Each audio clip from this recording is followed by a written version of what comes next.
Welcome back to Passport to Wealth. I'm your host, Ariel Tucker, and today's guest is internationally recognized as the father of the life planning movement.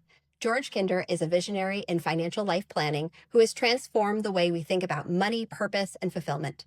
Over a career spanning more than 3 decades as a pioneering financial planner and tax advisor, George founded the Kinder Institute of Life Planning in 2003. And that's what you and I have a little bit in common. We both have that tax and financial planning Oh, background, which I really think is a wow. superpower. So you've written so many books. How many books have you written at this point? Well, I've written 12 books. The 12 ones that books. you have, I mean, I've got a whole artistic career on the side as well, which includes 6 or 7 books. Yeah. Okay. But I want to make sure that we mention the 7 stages of money maturity, lighting the torch, and life planning for you, which those books have inspired thousands of advisors, myself included, to place their clients' authentic lives, not just their portfolios, at the very center of planning. Most recently, George has made the bold life change, relocating from Massachusetts to London on the UK Innovator founder visa. There, he's launching the next chapter of his mission, bringing life planning principles beyond individual clients and into the heart of organizations. Guided by the fiduciary-in-all-things philosophy, George's work champions values-driven, purpose-centered workplaces that can spark transformation from the personal level all the way to society at large.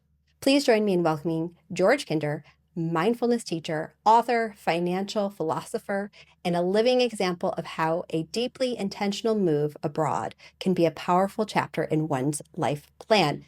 George, I know that's a lot. So thank you so much for being here. It's wonderful to be here. And I never thought I'd be on a show about expats either. So this is pretty amazing. I know it was very exciting to me. You're just kind of like one of those foundational people in financial planning, especially in my world where, we're all held to the fiduciary standard. We're really looking out for our clients' lives, thinking about things very holistically, not just from, just looking at your portfolio. You've always been so esteemed. And then all of a sudden I see in LinkedIn, you're moving to London. I'm like, okay, how do we get him on the show?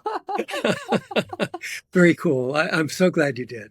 Yeah. Okay, I want to take a step back though and really define what life planning is for our audience because, I think a lot of people are familiar with tax planning, with financial planning, especially in that cross-border world, making sure you're doing that cross-border planning. But what is the concept of life planning?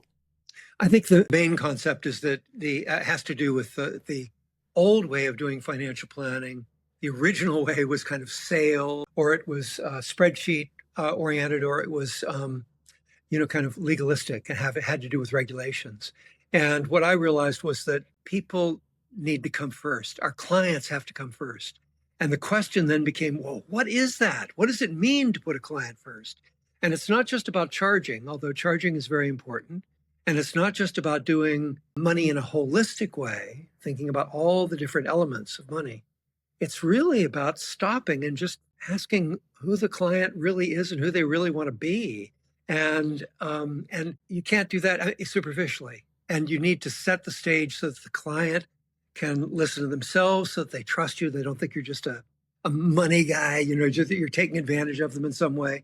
And so it's an extremely real and meaningful relationship. And we ask profound questions, including the 3 questions I'm most famous for. If you had all the money you needed in the world, what would you do? If you had only 5 to 10 years left in your life, what would you do? And the final one is, if you only had 24 hours left to live, not what would you do, but what did you miss? If you suddenly discovered you only had 24 hours left to live, what did you miss? Who did you not get to be? What did you not get to do? And that's the essence of life planning. We want to make sure everybody is living on that edge of, my life has this incredible purpose and I'm fulfilling it. It's not something I'm putting off for a couple of years. And I'd love to get your feedback on this. We do ask some of those questions at our meetings. I'm not a certified life planner yet, but I find that it's not, I don't even always feel comfortable to ask those questions until Right. maybe we're a year or 2 or 3 years into the relationship, because I think those questions are so deeply personal and I want a real answer. I don't Of want course. just this Yeah. superficial answer. Yeah. Of course. Well, and that's a lot of planners do that. And if I were being totally honest, don't feel this as a brutal response, but I think it's unfortunate for the client, because if the client comes first, they should come first right away. And the question is, how do you do that? But you're right to realize, wow, this is personal. How do I do it? Let's wait until I get to know them well. We wait until we get to know them well too. Registered life planners do. But what we do is we structure the first meeting so that that trust and that safety is built up in that very first meeting. So, and that has to do with listening skills. And I think we've already been talking about fiduciary. I think the heart of fiduciary, what fiduciary is really about, is listening really well. So, so we set up something where the client feels profoundly trusted at the end of the first meeting. In fact, the comment that I would get that's so unusual, I got this probably 10 or 20% of the time. The client would say, gosh, George, that's the best conversation I've ever had at the end of the first meeting. And what's funny is that we didn't really have a conversation. I just listened. I set the stage so that they shared who they were. And so it involves emotional connection, intelligence, all of those things. But you're right that you should put the questions off until you feel that you have that relationship established. We've got a process now that works quickly, deeply, and authentically. Yeah, great. Thank you so much for sharing. And I do really appreciate that real feedback on my process, which is constantly evolving and improving. But it is. I found in my own life, like when someone tries to jump right in, it's like, okay, how do we make sure that trust is built? We've built a safe space. Exactly. Okay, now I want to jump a little bit back to, you moved to London. So, you were able to obtain this UK Innovator founder visa, which, is very prestigious. So congratulations on that. And I'm really curious, like, what inspired this move at your stage of life and your career? Yeah. Well, let's talk about my stage of life for a moment. As an expat, I'm 77 years old. I should be retired several times over. But it's that third question that keeps bugging me, and I keep awakening to it and seeing, what is it that I need to do? And I had finished something that was very profound for me. My legacy work really is not in. If you search georgekinder.com, you'll find a number of other things that I've done. And even though I'm mostly known, Google me and you'll see I'm known in the financial planning world, in the life planning world. My work that I felt was my most profound work was as an artist. And so what had happened was, it had been a 30-year project that I'd been engaged with, and I finished it. And I'm going, wow, what's next? What can I do next?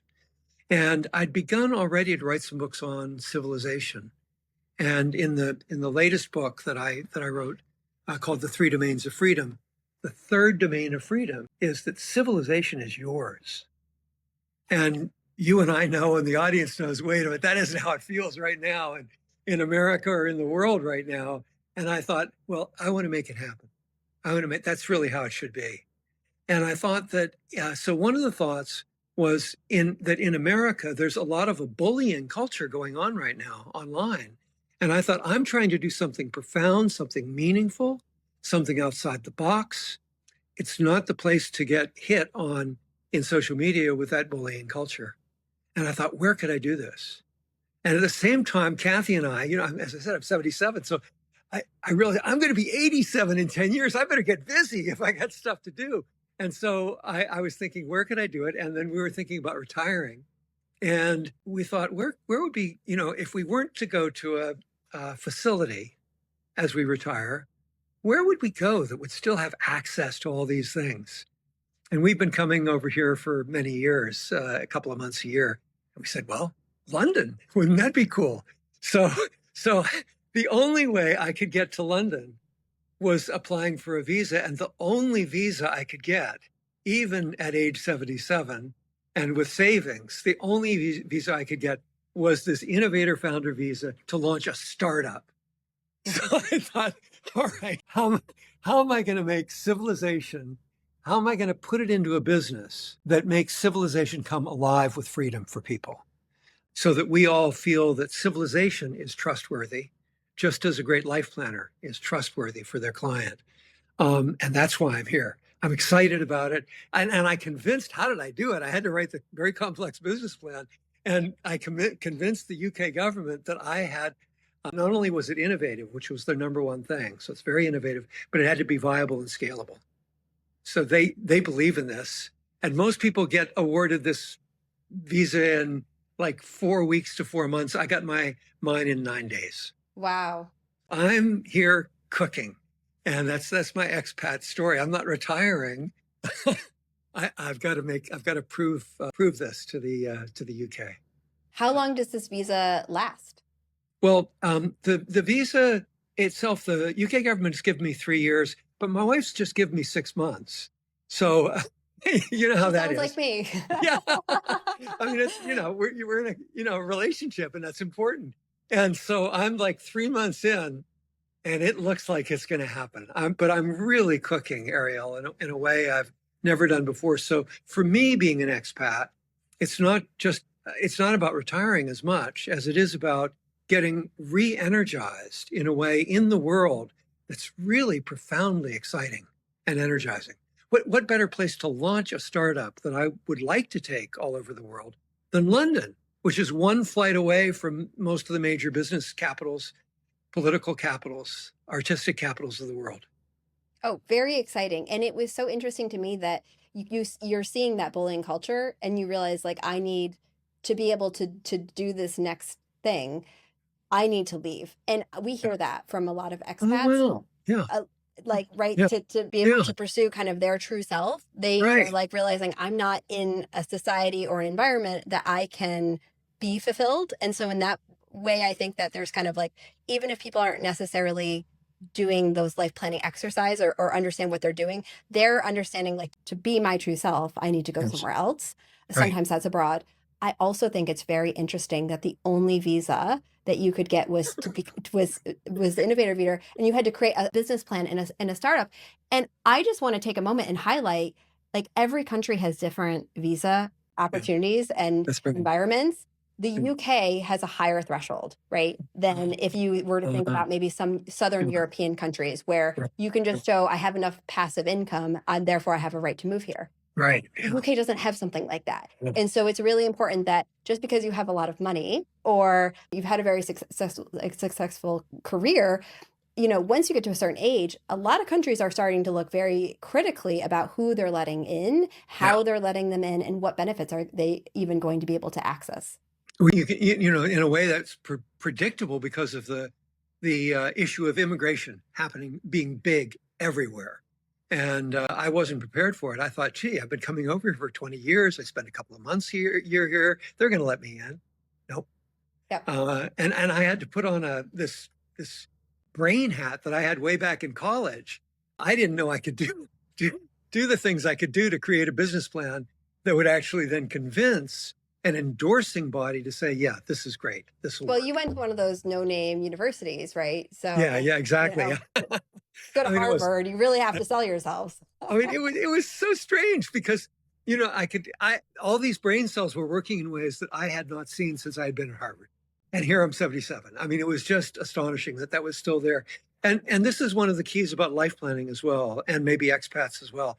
If you find your passion, if you really know your passion, and that's why life planning is so popular and so valuable in the financial planning industry. If you find it, you're on fire and you're delivering something into the world that is extraordinary, that is entrepreneurial, even if it's entrepreneurial around your kids, just how you're caring for them. I mean, this is the beauty of it. And so I'm lucky to have this kind of energy when I'm 77. Unbelievable. Yeah.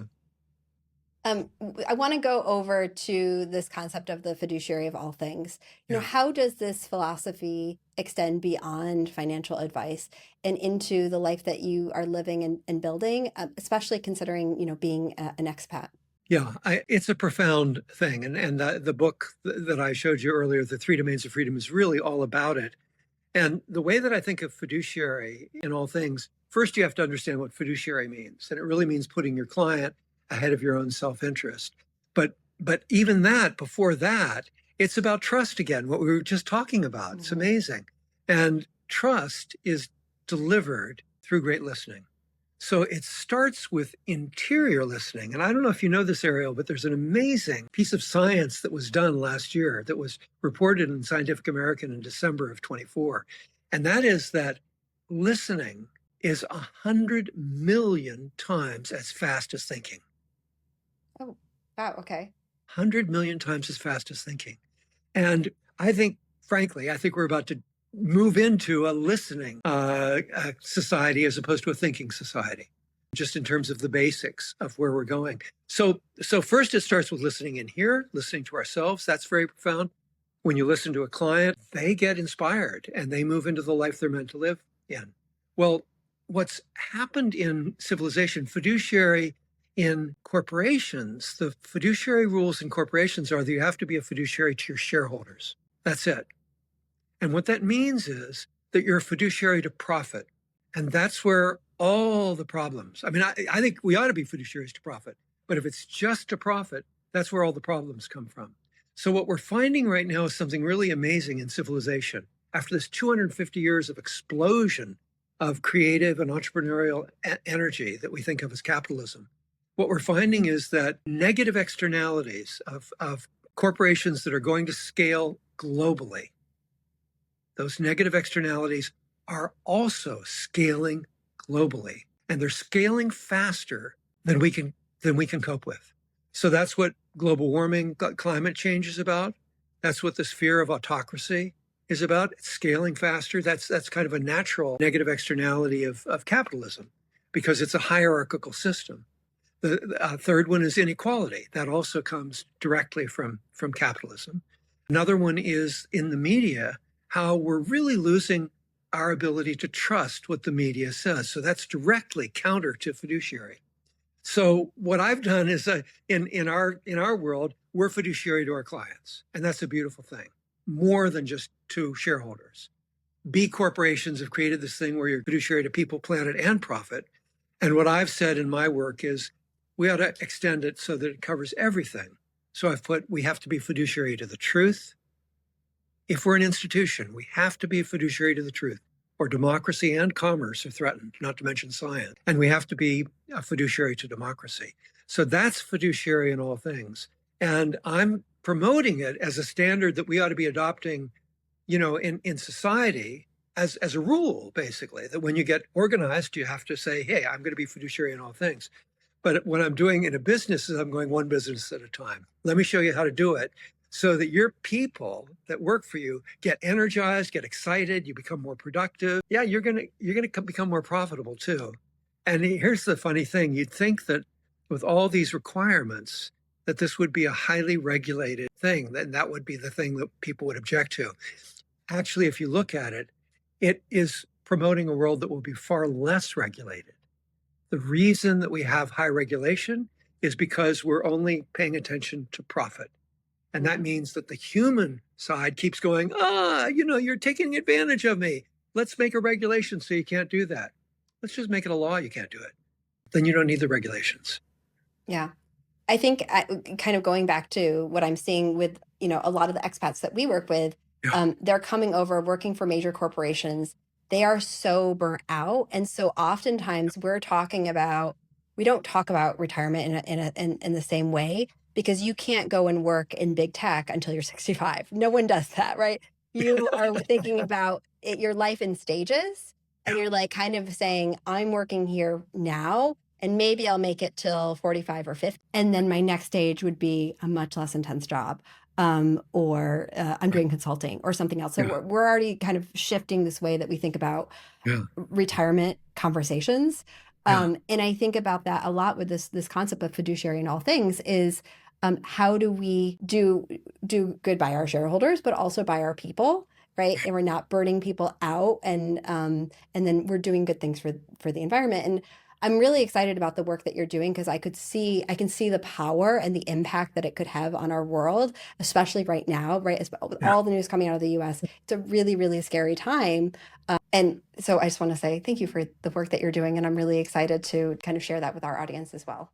Whew, well, thank you. And of course, I share that excitement.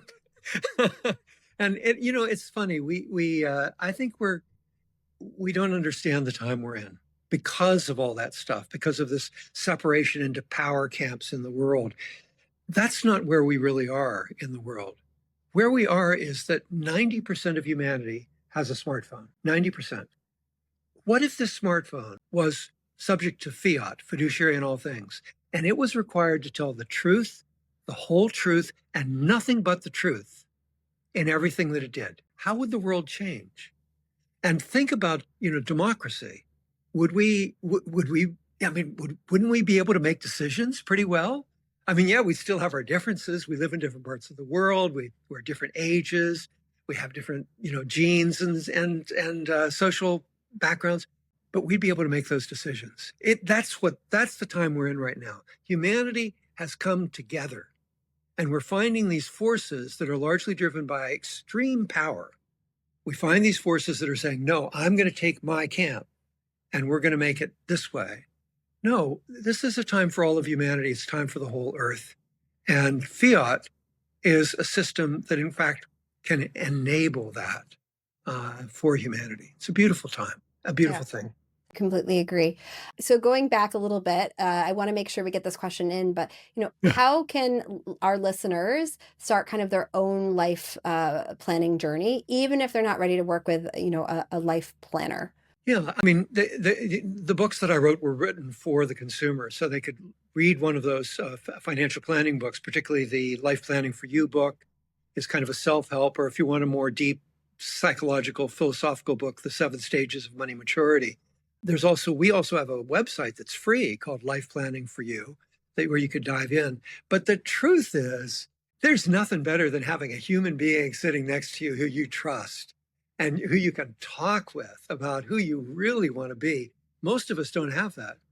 Not anybody, even our spouse, they've got their agenda, we've got our agenda, and we negotiate. And what the purpose of a great financial life planner is to be totally on your side and want you to live the life that you feel you're really meant to live. And then they've got all the skills to design it, and they don't have all those woulda, shoulda, couldas that block you from, in fact, moving in that direction. Their whole job is to catch your inspiration and move you with it.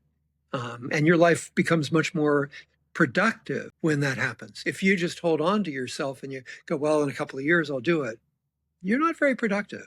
If you know you're going for the life that's of great meaning, boy, you are on fire. Things are going to happen. Yeah. Oh, I completely agree. I love that.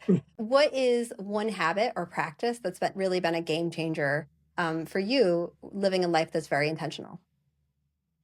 Intentionality is really interesting, and because it's what makes things happen, right? I mean, I'm impressed with that question. For me, there are 2 habits that drive me to action, and one of them, believe it or not, is mindfulness.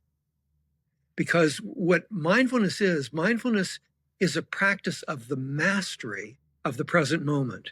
We don't realize that, and when we go, oh, I can't do it, all my emails come up, and we get typically, even I get this way sometimes. I go, I can't do this, and I'm getting dry. It's like a fire engine is going off outside the window or something. You're just practicing. That's a good place to be and to move through that.